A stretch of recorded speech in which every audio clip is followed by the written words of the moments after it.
say to thee, have mercy, have mercy.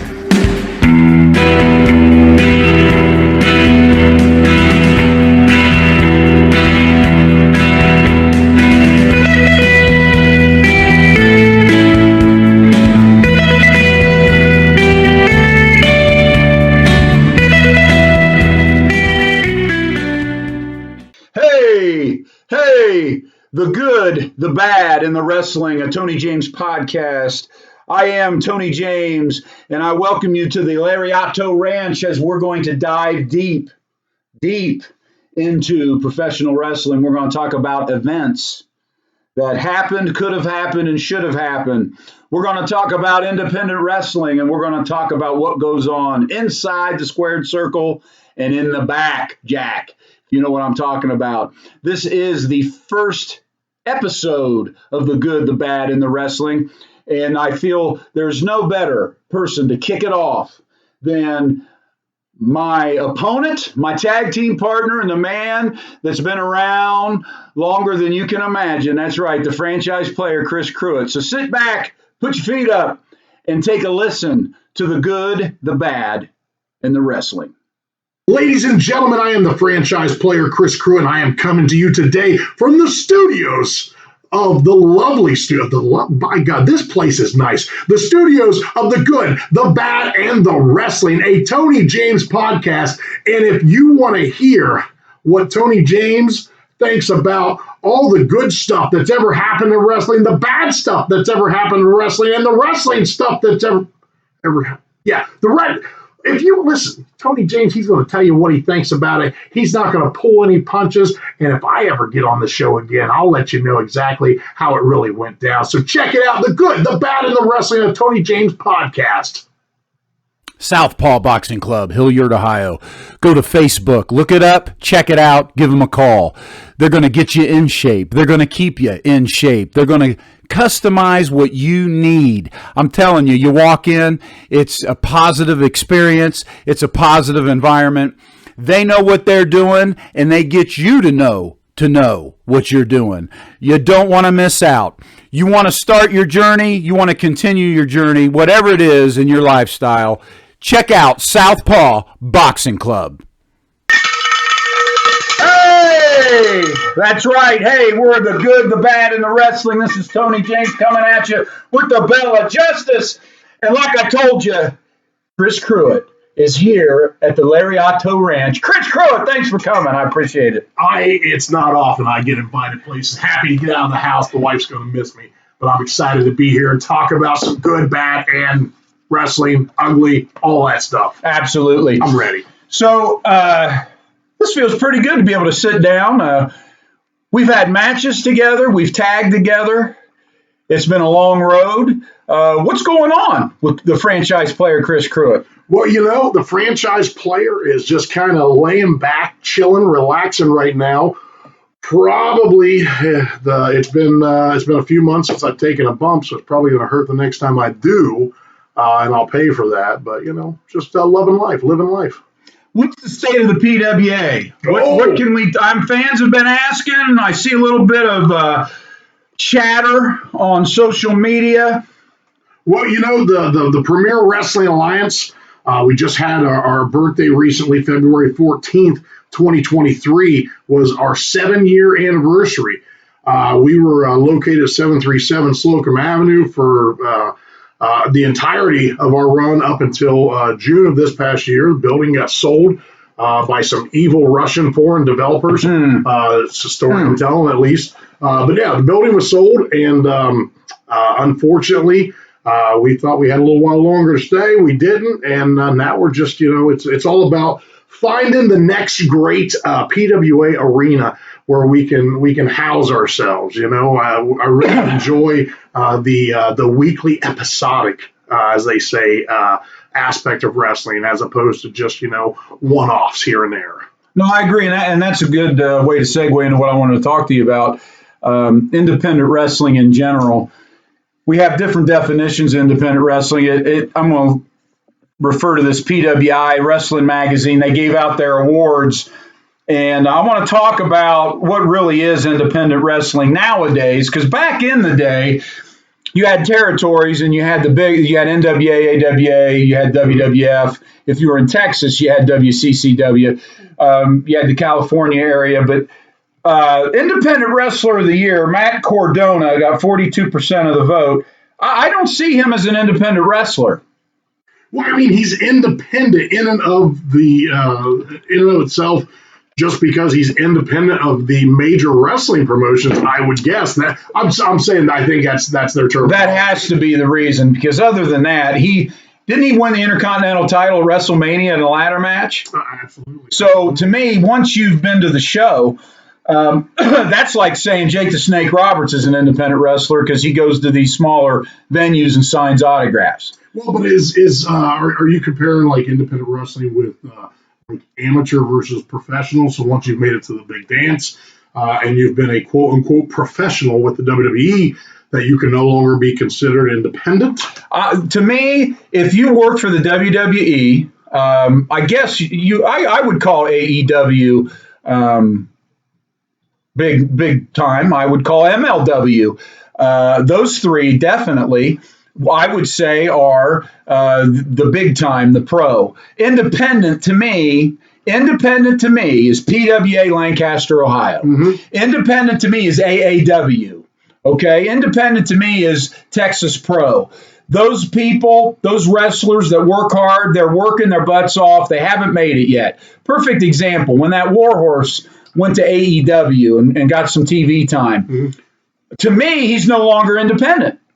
To me, he's made it to the show. Now, he got kicked back and he hasn't been there since, and he's back into working independent shows. So I guess maybe that could be a loophole. But I think what goes on in Central Ohio, what goes on in the States, in the small venues and the small companies, to me, that is independent wrestling. Everything else is just semantics, in my opinion. So if it's a group if it's a independent wrestling group, but it has some of the more top tier talent from years gone by, you are not considering that independent. Well, that's like we have Sam Houston work for us, right?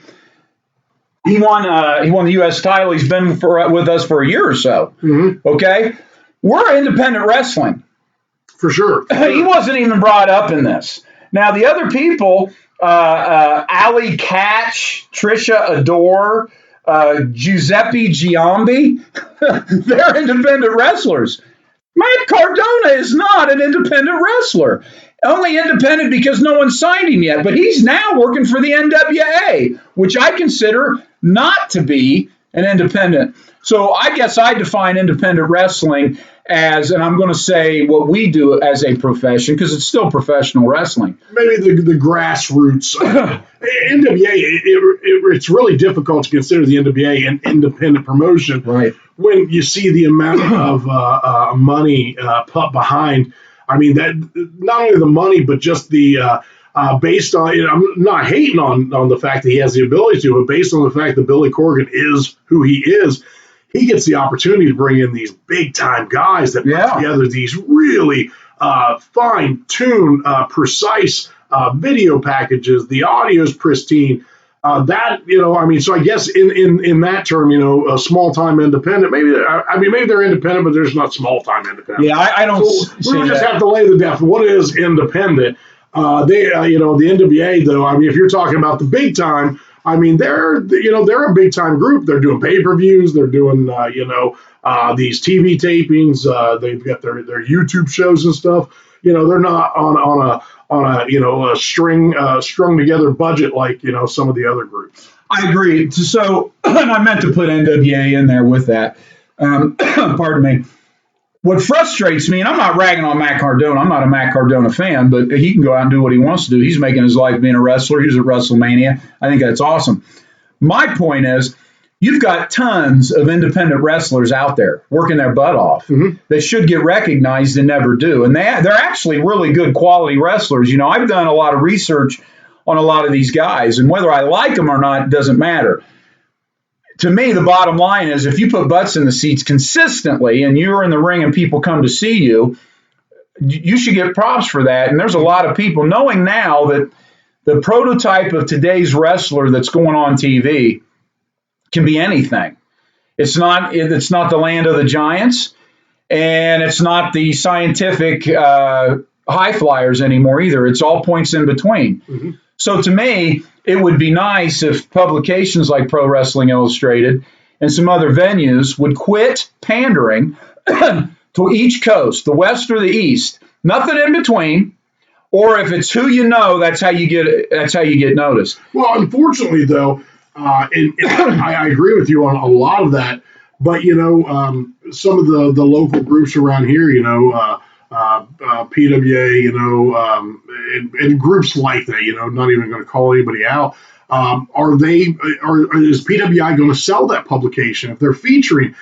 Listen, I think our guys are top of the line. I think we have as good of events as any other. I think our storylines are as good and enthralling as the others.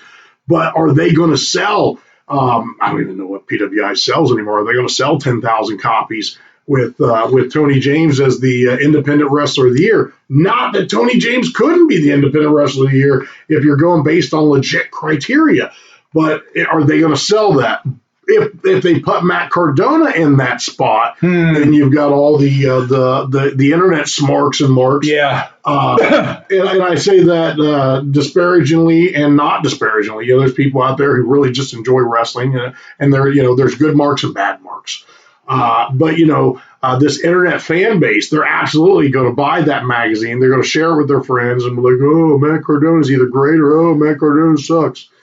Right. No, I'm with you on that. What I like, the one thing I do like about PWI is that usually at the front of their magazines, they do a spotlight, and it's a 8x10 picture of someone from a true independent wrestler. And they do a little spotlight on them. They give you a little background, and then they tell you where you can see that wrestler. To me, that's what it's all about, right?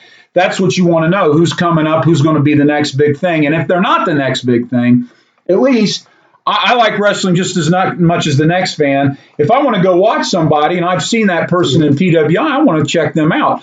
That's what I like about that. So if they're spending all that time in these magazines, putting someone on a profile at the beginning of the magazine, as soon as you open that up, bang, there's somebody that the majority of the United States and the world do not know. Mm-hmm. They're an independent wrestler. They should be in the running for that award. That's my opinion. Because so the independent wrestler you're talking about is so independent. When you say independent, you're saying undiscovered. To me, PWA is an independent promotion. Yes. AAW, even though they've got great quality, and I'm not knocking on them. I think who's AAW? AAW, I believe, I don't want to be misquoted here, but I want to say they're East Coast. They've got a really good product. There's a company out of Memphis right now that does a great product, and I want to say they're called Big Time Wrestling. You talking about Championship Wrestling from Memphis? It could be that. They're doing like a Championship Wrestling. They've it's kind of spawned out of the old Burt Prentice. That might be it. The problem is you got people on YouTube and such. They'll take the matches and then they'll put their logo on the tube channel, and then you don't know what you're watching. Yeah. So, but you're right. There's something out of Memphis. There's something out of East Coast. There's a tons of stuff up in Vermont. You've got all these quality that I consider independent companies promoting independent wrestlers. Mm-hmm. And I totally agree with the aesthetic and the semantic piece about Cardona fitting it because he's technically not contracted yet, right? Yeah. He doesn't have a contract with anybody, and so therefore he's independent. But we all know, once again, we love Sam Houston. Then he should get his props, making a comeback, doing the independent circuit.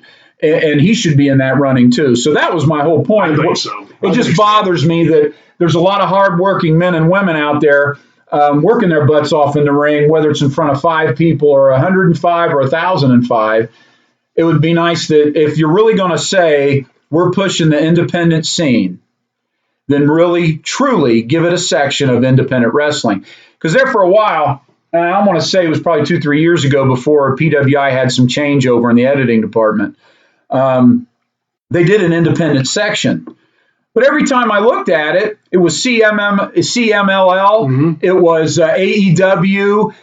That's not independent to me. I think you're knocking those companies by calling them independent. Yeah. Not that independent's a bad word. No. But if to me, Conan and what he's doing, Absolutely not. I mean, he's big time. That's a long-standing company that's been around Absolutely. for years, and it's one of the top companies in Mexico. AEW, NWA, top companies in the United States of America. No, I think they could absolutely, if they sought out there's some really good independents out there that put on really good events that showcase really good videos and episodes on YouTube. And if they focused Absolutely. on that, I think they could find an audience for it. Because like, hey, let's we want to find a new wrestling company to watch. Well, let's check out PWI, see who they featured. Right. But you're getting and this is going to segue into the next thing we've talked about a lot. I like it already. You get the same, when you're getting the same stuff over and over and over again when it comes to what companies PWI is promoting and the internet and so on and so forth, you're not branching out, which brings me to, in particular, Central Ohio, the state of Ohio overall wrestling. Mm-hmm. It's the same stuff. What I think sets companies apart is if they have an online presence, mm-hmm. and if that online presence is well produced. And I know you and I have gone around about this too. Do you charge for it? Do you give it away? I think there's a fine line. If you give it away months after the fact, I think it's okay. I think if you start giving it away as it happens, then why are people going to come watch you in the arena? But nonetheless, the production value, the quality of talent you're putting in the ring, and you made a comment that I want to talk about, the difference between one-off shows or trying to create an actual program mm-hmm. with your guys so you know you got them locked in. And if a guy's going to have a feud with somebody, I don't want to just see one match if it's a good match. Yeah. But I don't want to see 10 of them if it's the same thing. You know what I'm saying? Yeah, well, I think when I talk about one-off events, I think if there's space for all of those. I think there's space for the one-off events. There's space for the episodic. Let me explain what I mean by a one-off. A one-off, I think, needs to be similar to the circus. I think it needs to have a little bit of everything, and I think it needs to really hit home, because the circus isn't coming to town every week. And if it did come to town every week, you wouldn't watch it because it's the same thing over and over again. You need the high flyers. You need the big giants. You need the strong guys. You need the flippy guys. You need this, that, and the other. You need the hardcore guys. I think you need to have something that really pops. Maybe a veteran, that the people recognize. Versus the episodic, or the ongoing events where you're going to the Memphis. 52 weeks a year. They were in the Mid-South Coliseum every Monday night. So they had to bring something new each and every week, and that's what the PWA has always done. We've continued, our feuds and our storytelling, and that's what I enjoy. That's what I prefer versus just the one-off. Like let's put together an event here, in March or in April, or we'll do another one in July or August. I enjoy the ongoing saga of the feuds and the storylines and the character development. Not to say that the one-offs are a bad thing. There's people out there that do it and they do a really good job of it. It's just not my flavor. No, I'm with you. I think, and I love the program piece too. I grew up on watching Madison Square Garden and watching a feud turn into 2-3 matches, and then it'd go to Boston, it'd go to Philadelphia, you'd come back to Madison Square Garden, and then you'd either get a cage match or some kind of match that hopefully put the feud to bed. Most good feuds continue, right? Your Hogan Orndorffs, Hogan Morocco, those types of things continue to go. It's hard to find guys that are willing to commit, because I think that the landscape of today's independent wrestling is more of I'm going to say it, lack of a better word, a copycat than it is finding your original being. So I know we're based in being original, finding your own purpose, finding your own character, being who you are. What do you mean by the copy? I don't know what you mean by copycat. Well, when I'm going by what I watch, so I get on there and I watch different companies. I watch their hype packages. I look at their photos. they're taking the overscrub produced piece of the WWE and they're inserting it into what they're doing, which is everybody's tights look the same. Everybody's doing the same moves. It's hard for me to want to get invested in a match because I just saw this. Yeah. Maybe it was two different guys. Everybody, doesn't matter their size and style and prototype. Everybody's a brawler or they're the king of strong style. Some kind of style. I'm the king of strong style. I'm this style. I'm used to you're either a scientific wrestler or you were a brawler. Well, sometimes we use strong style. Strong style, that's a really good buzzword recently. Sometimes the only way you realize they're strong style anything is because of their name, because they get in there and they wrestle just like everybody else. Or or they throw in chops. So I'll show you my strong style. Watch my chops. If and I get everyone you get a nickname, but I mean if you're really the king of whatever strong style, it should show. It should show. And you shouldn't blend in. And as far as looking like everybody else, good Lord, you go to some of these independent shows, or you watch some of these independent shows, you see black T-shirt, black trunks, black tights, black singlet, black. Everybody's wearing black. Everybody's wearing black. And if you were to take a group roster photo of them, they all look the same. And so Tony James. Has got red, has got green, has got blue, has got yellow, has got. Now I've worn black. In fact, I think I wore black back in November. Nothing wrong with wearing black. No, nothing. Black is a fine color. If your entire roster is covered in black, one of the things I've always told the guys when we brought them in for training is if they can't remember your name, how can they remember you? Absolutely. So if nothing else, the big fat guy, the big tall guy. I wear a shiny robe. Maybe the shiny robe guy with the bald head. For sure, people leave and go, Tony James, that guy with the cowbell. If nothing else, they will remember the cowbell. And how are you going to set yourself apart? But if everybody comes out with their what's the A with the circle? The Anarchy. Anarchy. If they all come out with their Anarchy shirt and pants and wearing black. How do you differentiate one from the other? So when the people leave, they're like, "Oh, that was." Even if it was cool, they can't remember. So how are they going to know who to get excited about the next time when they come back? And you know what? I get you want to get in and you want to do your thing, and I'm not stopping anybody from that. I think it's great that you want to get in and get that done and get in the ring and be a wrestler. However, we all have different philosophy on what that looks like, and to me, it's always been. I'm not worried about what I'm doing now. I'm worried about what the future holds. And the future holds, I got to put butts in the seats and I want to draw people. And I just want to amp up who I am a little bit because I'm not going to try to pretend to be somebody that I'm not. And I think that's a philosophy that works because you see a lot of that. There are guys that do that. I'm getting back to the repetitiveness when you watch independent wrestling. I think the downfall. And to argue against my argument, which is let's recognize our independent wrestlers, we also work against ourselves because they're probably saying, why do I need you? I got 10 of you over in Indiana, or I got 20 of you in Louisiana. What makes you so special, right? I've seen 100 Lego matches. I don't need a Lego match guy. I need a guy that as soon as he comes out of not the apron, but the curtain. Okay, now I get it. You want the fan? I get this guy. This is real. This guy, right? And when he gets in the ring and the music stops, the match starts, right? You don't want the opposite.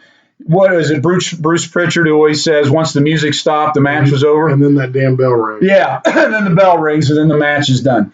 You don't want that. And the problem is, when you watch a lot of these independent shows, it's okay having the same roster. It's what you're doing with them. And I just feel like when I'm watching certain companies, whether it's somebody I've been following for a while or somebody I'm not, I feel like I'm watching the same thing all the time. And why do I want to watch certain guys and pay money to go see that when I can go down the street and watch the same Well, and match. some of the guys, just speaking on the PWA, and listen, I'm not sitting here telling you this is the way. This is my way. Some of the guys in the PWA, while they haven't been the greatest wrestlers, they brought something unique to the dance, and they didn't go someplace else. So when Rowdy Randy was injured for 5 months, and he was not wrestling for the PWA, based on our storyline of JT Hogg turning his back on him and attacking him, you didn't see Randy wrestling down the street. So it's like, oh yeah, they're just doing this storyline with Randy, but he's wrestling for ABC down the road, Right. So he stayed, just with us, and it made that storyline more valuable. And then when we had the payoff for it, I think it meant more. Absolutely. I enjoy having a more exclusive roster, and I'd rather work with what I have and see if I can't get the absolute best out of it. There's guys out there that work 3 and 4 groups in the same 60, 90, 120 minute area. That's not something that I like. I enjoy having more of an exclusive roster, so you can tell your story with that guy and make sure it continues from match to match to match, and you don't have to worry about him being a chicken heel in this group and then being a top baby face in that group. I agree with that, and I'm not. Once again, everybody has their own motive on why they wrestle. Some guys want quality, some guys want quantity. It's all about how many states I can get into, how many rings can I get into, how many opponents can I, how many legends can I fight, that type of thing. I think that's cool. And now I'm a little bit down the road age-wise, so I'm in a different place than a lot of these young guys, but I'm about quality. Even if I don't like somebody, if I think they're good and they're going to push me, and I want them in the ring. You know what I'm saying? I want them in the ring. And so I agree with you. I would rather work with a group of guys that love them or hate them. We know we're going to show up and we're going to push each other and we're going to do what we need to do in the ring. Do I want to drive 3 states over to wrestle in front of 7 people and take my buddy who I could have wrestled in Ohio? Why am I leaving and spending all that money? I get the love of the business. I'll tell you, because you're sleeping on the iron. Right. There's an old Andy Griffith episode where I think it's called The Man in a Hurry. His car breaks down. He tries to get it fixed, and they tell him, listen, you ain't getting it fixed on Sunday. Wait till Monday. You're going to have to stay the night, and Opie's going to sleep on the ironing board. And he said, that sounds terrible. And Opie says, no, that's adventure sleeping. Sleeping in the same house, still going to sleep the same amount of winks, but he gets to sleep on the ironing board, and that's different. So these guys that wrestle in front of 50 people in Ohio, they happily drive for no money or next to no money to Tennessee in front of 7 people to wrestle the same guy they wrestled in Ohio last night in front of 50 people for $20. They do that in Tennessee because they're getting to sleep on the ironing board, and they get to tell people, I wrestled in Tennessee. Well, yeah, you wrestled in Tennessee, but it wasn't the Mid-South Coliseum. It wasn't Monday night for, Jerry Lawler or Jerry Jarrett. Or with Dr. Tom. Absolutely. You just, so you traveled. So, I mean, if traveling if just traveling, is what you want to do, then that's fantastic. Yeah. But there are bad wrestling promotions in every state. So but people hear, oh my God, he wrestled in Arkansas. Was it a good event? Was it a good show? Was it a good company? Because if it wasn't, then for me, it doesn't make sense. If you want to travel, I think you would want to travel and seek out good promotions. I tell my son Kevin, I say, go look for these good promotions. Send these promoters emails. Send them, call them up, bother them. Go, hey, I'd really like an opportunity. I see what you guys are doing, and I think I can add to it. But in the same breath, I also tell them, you got to get yourself out there, man. You got to put together, something when you send these promoters that they take that double look at it and they go, oh, I think I'd like to give this guy a shot. Let me call him up. Let me look into his video. I've had people send me messages and they go, hey, I want to wrestle on your next show. And then the first thing I say is, this is going to be, can I please see a video? And they send me video, and listen, I love bad wrestling. My name is Chris Cruit, and I love bad wrestling. And I love watching when they send me the bat, especially when they believe it. And it's a terrible match. That's a terrible promo. My favorite promos are, Tony James, last week, you attacked me from behind. Well, that's okay. Well, why is it okay? Why is it okay? Why am I not daggone upset about you attacking me from behind? Right. That's all right. No, it's not. You attacked me from behind. I'm upset about it. And once again, I'm for whatever philosophy it is that puts the boots on. I'm just a guy of quality and I got patience. So I'd rather wrestle a really good talent in front of a medium to high level crowd, right? And get something out of it. Because at the end of the day, when you do retire and nobody knows who you are, because 95% of us, that's the truth. No one's going to remember Tony James in 10, 15 years. It's just going to be me, a couple pictures in my old boots. But I'm going to look back on that. And I'm going to remember the quality matches. I had some really good matches. I wrestled some really good guys. Whether I liked them or not, it didn't matter. We got in the ring and we beat each other up, and it was a good time. I'm for that rather than saying, just me. I wrestled overseas in Guam. I did all 50 states. Okay, then what? Okay, so you did. Just because I don't want to travel doesn't make me any less, and because you do doesn't make you any better. To me, it's about in the ring. When I watch your match, when the fans watch your match, let me ask you, does your audience grow? Does it? Or is it the same people coming? If it's the same people and you're just recycling the same matches and the same things, you're in a rut. You need to get out. And I'm guilty of that. You got to get out and you got to do some things, right? And you're right. We got some great guys, I think personally, that do some great things. Just thinking back, one of my favorite matches in the PWA history is the tuxedo match. I love the tuxedo match. I love the story around the tuxedo match. So briefly, we had a tag team called Vicious and Delicious. It was L.A. Cordova and Gorgeous Morgan Taylor. And they were, two big chicken heels, and we teamed them up together. Didn't have a lot going on with either one of them. And I tell you, God bless them. They took the ball, they ran with it. We gave them their own talk show segment. There were some classic moments out of that, classic for what we were doing. And then, as most chickens do, they turned on each other. L.A. turned on Morgan Taylor and bashed him over the head with a picture, a framed glass picture of the two of them. And then it came to pass that the two of them were going to have it out. And ladies and gentlemen, there ain't no better way than to have two bad guy chicken heels than to have them in a tuxedo match where one man's got to strip the other one down to his bloomers. Down to his cummerbund. Down to his cummerbund. That was just, I thought that was, I know you mentioned JT and Randy, which was a great program. Those two programs, I thought, and that's quality. Took a lot of patience, and it's about what you're doing, character-wise more so than. And there's going to be an ongoing argument from this point forward. What style of wrestling's better? For the people who don't know, we'll have to maybe do an episode and just cover some of these storylines and lay them out how they proceeded, so they can really get a feel for it. Absolutely. With that being said, I think we're going to take our first break so we can shift gears here. This is the Good, the Bad, and the Wrestling Tony James podcast. We'll be right back.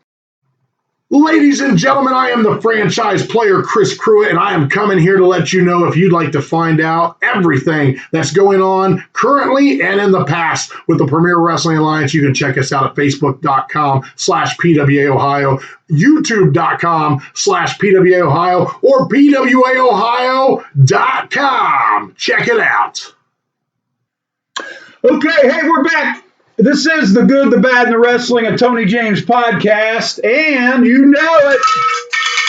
I got the bell of justice ringing, baby. So just to button up, I know we can't put a bow on independent wrestling because it's something we're probably going to talk about in future podcasts. I just wanted to make it clear that I do believe we have to support our independent brothers and sisters out there hitting the canvas every weekend. But no sooner do we want to support them, we also have to be careful as wrestlers ourselves. What kind of quality are we giving in the ring? And we're oversaturated, I think, with people who just, for some reason, want to be on a show and they get a pair of boots and they jump in the ring, and then you got this problem, and then you're booking them, and then you got some good guys sitting on the sidelines. If there's any companies out there right now, I just want to say, whether it's one person's listening or 101, there's some good guys out there and girls that if you would just give them a call or contact them, that I think you could get some quality wrestlers out there, put butts in the seats. Because once again, in my opinion, if you bring in new audience, if it's consistent and you're making money, look at who you're doing it with. That's my opinion. Who is making the money for you? Because at the end of the day, you can say it's all about the business. It's about the money and the miles, right? Hogan said, whoever makes the most money is traveling the less miles is the winner in the end. And you can say you love it, but it's about the money and the miles. Am I right, Chris? Well, one of the things I definitely want to touch upon before we go any further, you hear there's a lot of positive people out there about independent wrestling. And they say, listen, guys, we need to be helping one another. Let's not tear one another down. And I'm all about that. But when you are booking a promotion full of guys whose training started and stopped at Amazon.com for their costume boots and their Anarchy T-shirt, and they have not put in the time nor the effort to seek out training, to try to become a trained professional wrestler or to try to improve themselves, then no, I am not interested in supporting them. They are part of the problem. They make all of us look bad. Those promoters shouldn't. It's, there's a difference between a guy who's just not great and a guy who's put in zero effort. And when you put in zero effort, you get zero results. And I do not support those people.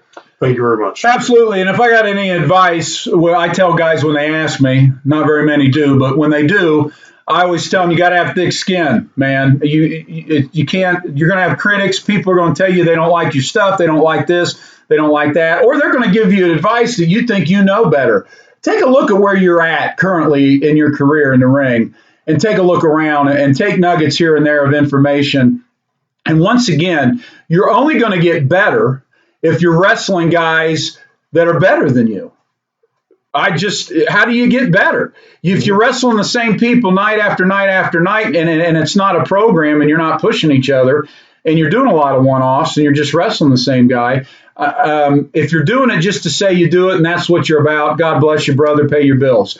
But if it's when those people that say it's about the essence, and I want to carry on the legacy, and if that is the truth, then it's quality over quantity. Right? It's quality over quantity. It's called patience, and it's called less is more. We need a little patience. Sing it, brother. Tony's 1,000% right. He doesn't get asked advice very often. I come over to his house and I say, excuse me, Mrs. James, where's Tony? She says, he's in the corner giving advice again to nobody. They forgot to call. No, you know what? A lot of people, though, they don't ask for advice because they don't want to hear the answer. Right. And I'm not sitting here saying we are the end-all, be-all. No, we're not. I think we've got a pretty good footing underneath of us, and we've got, a good bit of traction for what we do. And there's guys out there, they say, what'd you think about my match? But they really don't want to know what you thought about their match.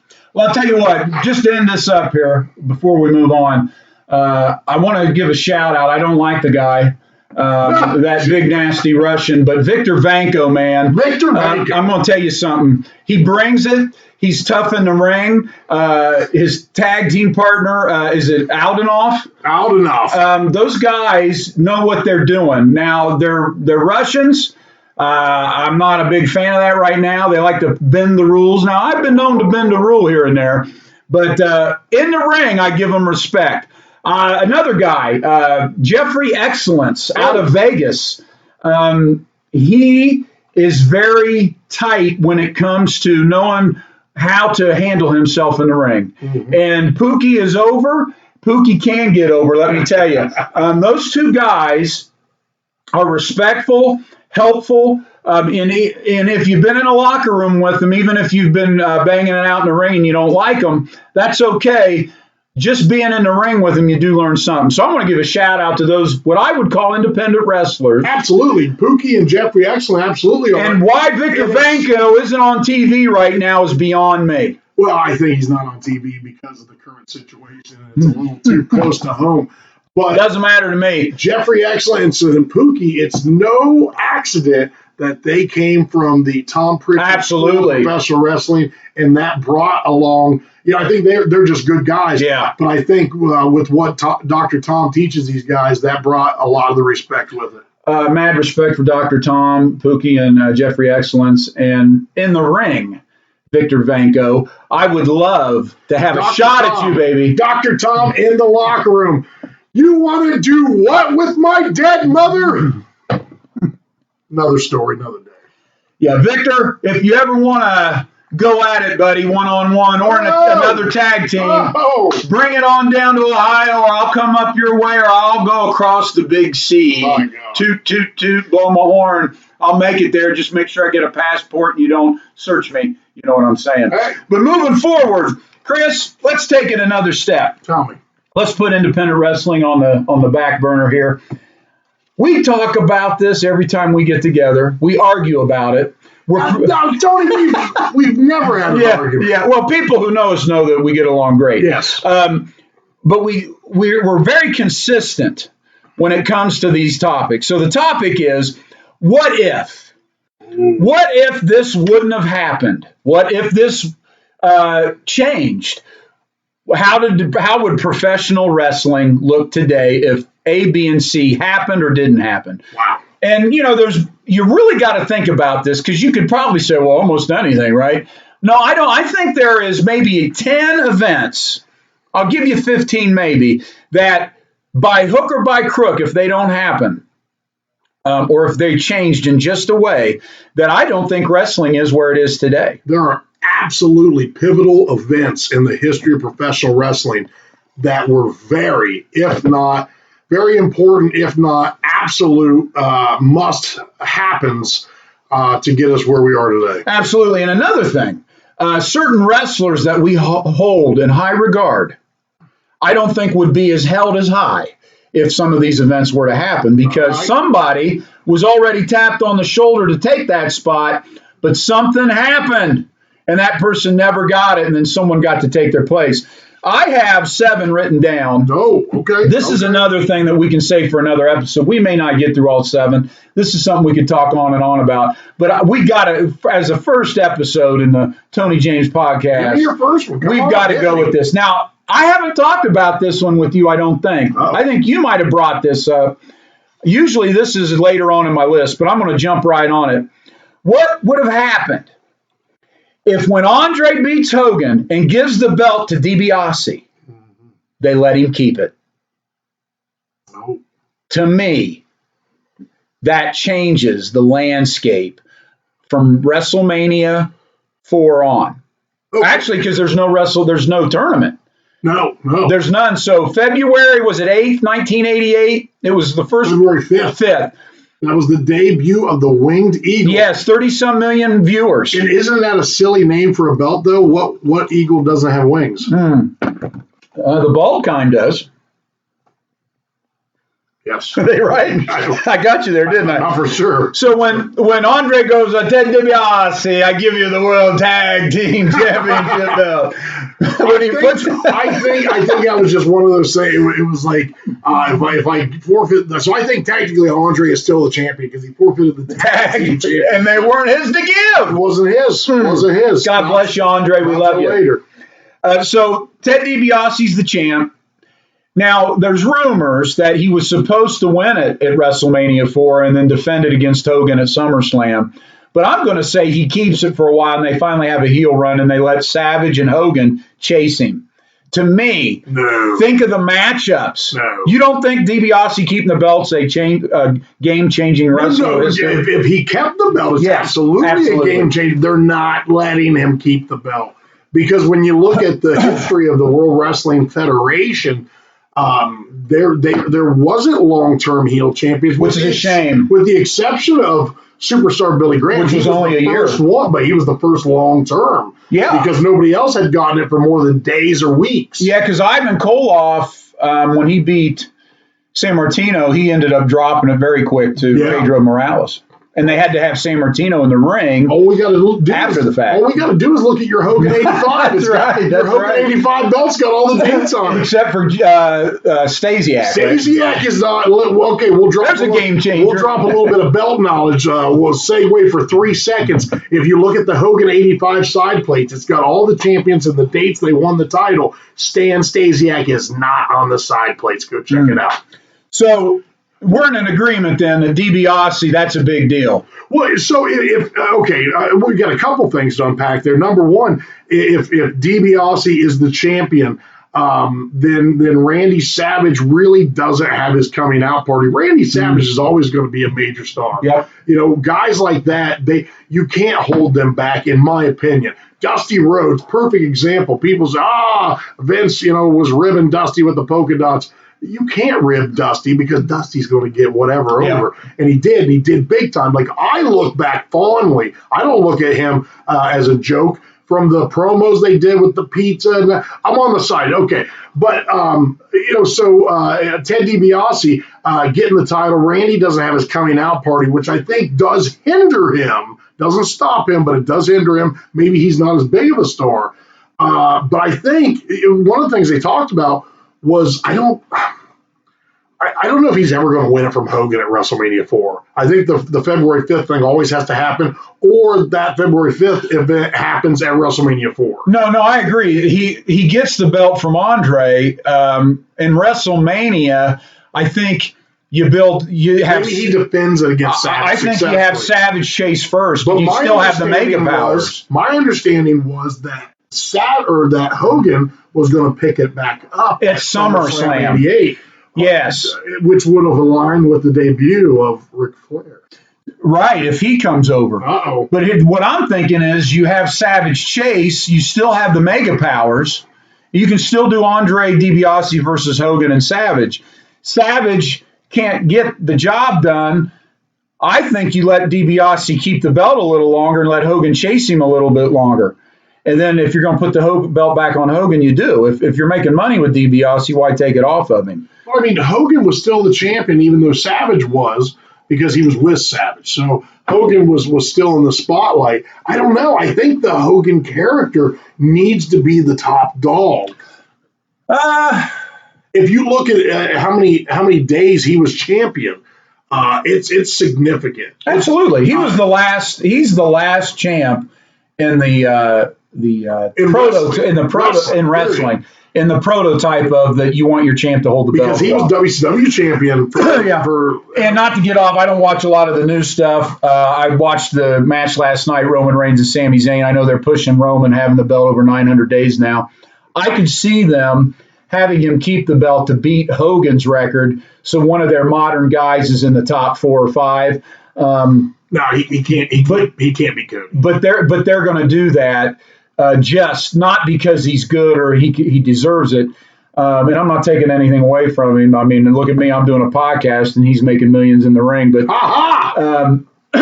but my point is, nowadays, the way wrestling is, they would do it just to do it rather than to make it mean something. But that's me. So Dave DiBiase, in my point, great worker. He would have been a great heel holding the belt. The heat he got, walking around with that belt until they took it from him is money alone. Money alone. But you got to look at how we got into SummerSlam '88 though, because so you've got Randy. So February 5th, Andre picks up the belt in one of the greatest angles ever. Yeah, absolutely. Just the referee looking dead on Hogan's shoulder as he lifts it at 1.5. And he's like, screw you. You can see the $100 bills falling out of his pocket, brother. So now you've got Savage as the champion after DiBiase stripped because he couldn't be handed the title. Savage is the champion. And now what happens in July? Savage is out there, him and Miss Elizabeth on the interview stand. Andre the Giant and Bobby the Brain Heenan come out. They distract him. Ted DiBiase comes from behind, whacks him from behind. Virgil holds Miss Elizabeth and makes her watch as they just tee off on him. Yeah, they keep everything the same. And then I don't know, but You have to. It matters more that Savage is the champion, because otherwise DiBiase doesn't need to chase him. DiBiase's coming after him because he's got what he wants. I think you can just run an angle where you have the feud still, because the Hogan Savage feud is just sitting there waiting to happen with Savage turning on him. Yeah. So you have Savage, maybe Savage, you run the angle where Savage feels jealous because Hogan's getting more title shots, and then when he gets the belt, Savage is jealous, and that starts the feud. I think DiBiase's the type, though. Andre's his bodyguard, his go-get-him, and he's the one causing problems, and then you do the tag match. Something weird goes on in the tag match. I think it's still... You can still follow the history to that point.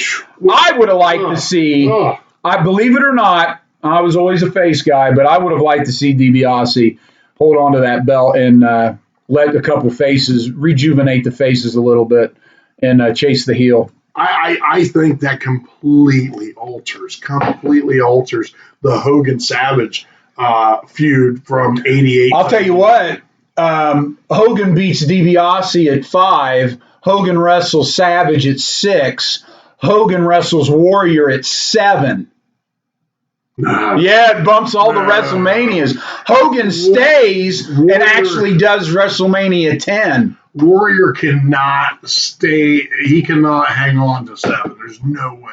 Yes, he can. No, because he's exposed by then. But no, he's still the champ. He's still Intercontinental champ. He can still do his thing. I'm telling you. The minute they put him in a big program with Hogan, he was exposed. It had to happen right then. That was the time. He got exposed on the follow-through when he couldn't draw with the same guys that Hogan was drawing with. There you go. So you extend his career another year. No, I think he's exposed sooner. Ooh, that's a good question. I think he's exposed sooner. Anybody listening out there, if this happens to be posted somewhere where you can leave comments, let's talk about that. That very thing. If we actually keep the belt on DiBiase and all the WrestleManias get bumped, is Warrior still as good as Warrior is in WrestleMania 7? Hogan Warrior 7 rather than Hogan Warrior 6. So let me ask you, what's number 2 on your list? I want something with a little meat on the bone. Well, why don't you pick something? I've got 7. I think I know where you're going with yours. Go. Well, I mean, what's one of the ones that we've discussed in the past? You talk about David Von Erich. Well, actually, that was the first time it came to my I know that is your genesis, your Big Bang Theory. No, it's not the Big Bang. It is a Big Bang, though. I think David Von Erich, as they say, the Von Erichs, David was the one. David was the one that you could depend on to put the NWA World title on. David was the one that did business, and David was the one that would continue the business on. So now, if David doesn't die, you got to say that Mike doesn't get put into a position that he's not quite ready for, because they bump Mike up because now they needed more volunteers. Right. So Mike gets hurt, and they bring Lance in, right? Well, not yet. Mike gets hurt, and when Mike gets hurt, that's when they brought Lance in. Yes. So Mike gets hurt. He gets his arm broken or something in Tel Aviv. They take him home. He gets staph infection, almost dies, fries his brain. So now instead of leaving Mike to the side, they got to bring him back. They bring Lance Von Erich in, who's not a Von Erich. Then they got to bring Mike back quick, and they brought him back, some people say, too quick. So now David's there. You don't bring Mike back. You probably don't bring him in as soon as you do, and if you do, when he gets injured, and you sit him to the side because you still got David, Kerry, and Kevin. So now Mike doesn't commit suicide because he's not brought back too soon for something that he's probably not ready for. So now you've got Chris. I think they said Kerry kind of took on the leadership role for Chris, and I think we can probably agree that maybe isn't the greatest thing ever. But now you've still got David, the big brother there, that can help out with Chris. I don't think Chris commits suicide. I agree with you in the inter-family workings, but as it pertains to big-time wrestling, and I grew up watching, I got to see a lot of the Texas stuff. You got Jabberwocky cable and satellites, and before it got put on ESPN, when you could watch the back episodes, watching Gino Hernandez and Chris Adams and all those guys wrestle. That was such a good time, though. Those matches looked like fun. Oh, well, because they were. I was never a Von Erich fan. I always rooted for the Freebirds or Gino Hernandez, which is funny because it was always the opposite in the other places. But David Von Erich. Why didn't you like Von Erich? They were so over. How dare they? I know. How dare you? I used to hate the Von Erich. So over. To me, it was different because when you take the Von Erichs out of Texas, they weren't as Von Erich. When I watch the stuff that's out now. Now, wait. When you watch the territory shows, when you listen to these guys do shoot interviews, they were over, bigger than Elvis in Texas. You take them out of Texas, they're just another guy. But if David Von Erich doesn't die and he becomes, don't subscribe to that. Okay, theory. that's cool. But you let that hang out there. Now I'm leaving it hang out there. Kerry came into the WWF and he was massive. He was a massive star. Because they pushed him like out of the gate and made him beat Kurt Angle. Not Kurt Angle, Kurt Hennig. That tells you, see, Von Erich's get me all Jabberwocky. All right, go back to David. So David, and I agree with you, the family aspect of it, definitely, but as it pertains to pro wrestling, David Von Erich, if he wins the world title, that totally changes Ric Flair's trajectory. Absolutely. Because because David Von Erich was in on the production, closed circuit, and all the backstage stuff. Like he was getting ready to turn WCCW worldwide. Yeah. Now, if he could have made Texas and made the world, or at least the United States wrestling scene like Texas, then and if the Von Erichs could carry that, I just don't think David Von Erich had the look to go nationwide. David Von Erich was not a beautiful man as far as his physique. Kerry had the physique. Kevin had the movie. If I had to pick one, I'd pick Kevin. Kevin had the movie star good looks. But David was, man, when you look at his work, sure, his promos, his ability to connect with the people, he was one of them. Whereas Kerry was someone they looked up to.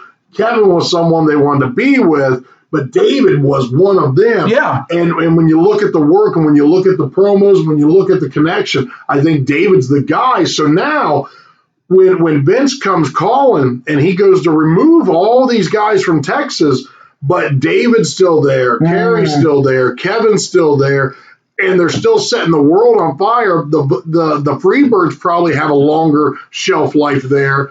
Yes. That changes Bill Watts. That changes Vince McMahon. That changes the AWA. It probably puts them on a faster trajectory to death, which I know you enjoy that. We're going to talk about that. Here's my thing. I don't know if Fritz had the reputation that Vern did. I think people liked working for Fritz. Am I right on that? I've heard people up and down. What who was it? Bill Irwin was talking about going to the dentist one time and getting a tooth pulled, and Fritz goes, "I hate getting teeth pulled," and he told his secretary, he goes, "Give him $500 to get his tooth pulled." So he just paid for it because he hated getting his teeth pulled. Also, I don't know. I hear more positives about Fritz than I do Vern. So my point is this. If David's there, was that because Fritz was checked out?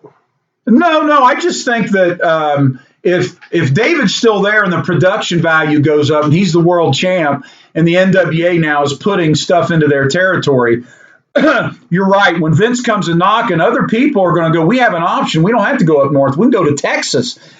A better work schedule, right? You're a rock star. You're getting paid. We're right in this area. Now, Texas, of course, as I know, coming from Devil's River, is a big place. However, you're going to have another option, and I think that changes the landscape and that deters the growth in the WWF because not that he was cherry-picking a lot, but your Mid-South guys go south than north. Yeah, he didn't take a ton. He took guys from Texas. He wanted their TV spots. He took guys from Texas, but he didn't take a ton from Texas. Rick Rude came later on. But he came through NWA. Because he tagged with Raging Bull. He was right before. Yeah, you're right. You are absolutely right.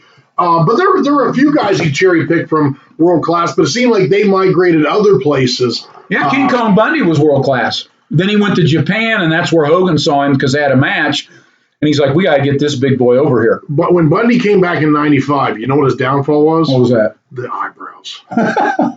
He had a full head of hair until Kevin Von Erich shaved him. Yeah, but he came back in '95, and it's like, why does he look different? And when in '85, no eyebrow, or '86, no eyebrows. Vince had him shave his entire everything. He had metrosexual before it was Metro. Absolutely, eyebrows and all. On a side note, I met King Kong Bundy one time. He did an event for us at a Lowe's, and my God, that man is massive. Just the TV does not do him justice. I saw him at a live event. I've got a picture somewhere. He was wrestling Hillbilly Jim, and both men were just ungodly huge. I want to thank Chris Cruit for coming in. We've had so much fun here that we're going to do a part 2 here. We're going to split this episode in half. I really appreciate you tuning in to the first part. We will be dropping the second part very shortly. Please stay tuned, and please continue to follow the good, the bad, and the wrestling. A Tony James podcast. Send them home! You don't have to go home, but you can't stay here.